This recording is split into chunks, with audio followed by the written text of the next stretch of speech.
Bonsoir à tous. C'était une figure politique majeure des 50 dernières années en Côte d'Or. François Patriat est mort aujourd'hui à l'âge de 83 ans. Ancien ministre de l'Agriculture sous Lionel Jospin et ex-président de la région Bourgogne pendant plus de 10 ans. Ce vétérinaire de formation était devenu un soutien de la première heure d'Emmanuel Macron. Le président a d'ailleurs pris la parole sur son compte X. La Côte d'Or et la Bourgogne perdent l'un de leurs plus fidèles serviteurs. La République, l'un de ses plus infatigables artisans. Pour ma part, je perds un ami cher. Le groupe Renaissance a lui aussi réagi. La République perd aujourd'hui l'un de ses serviteurs les plus fidèles. Des figures politiques de la région ont également réagi après la mort de François Patriat. François Sauvadet salue l'engagement d'un homme qui aura consacré sa vie à l'action publique. L'ancien maire de Dijon, François Rebsamen, rend hommage à un compagnon de route, fidèle à sa terre, à ses convictions et à la parole donnée. Nous partagions cette conviction que lorsque Dijon avance, c'est toute la Bourgogne qui progresse, écrit-il. François Patriat, sénateur de Côte d'Or, était hospitalisé depuis un mois après un grave accident de vélo près de Dijon.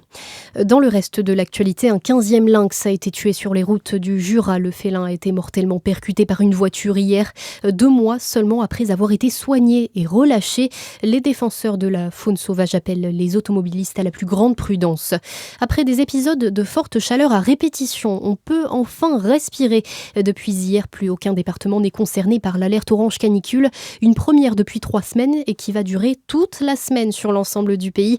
Les précisions de François Gourand, prévisionniste chez Météo France. La perturbation qui rentre ce mercredi sur le nord du pays, en fait en glissant vers la région du sud, va permettre de changer véritablement de masse d'air, de chasser cet air très chaud en fait qui nous accompagne ces dernières semaines. Mais c'est pas forcément dit que ce soit durable. Les températures, on le sent, ont tendance en tout cas à remonter légèrement après pour le week-end.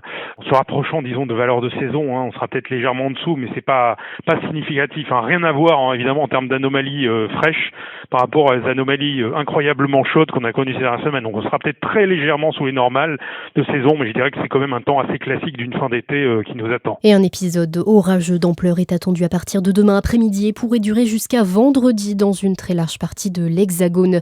Mais le triste constat, c'est que la France a connu plus de 50 jours de vagues de chaleur cette année. Santé publique France enregistre un excès de près de 1300 morts durant la seconde vague de chaleur du 3 au 22 juillet.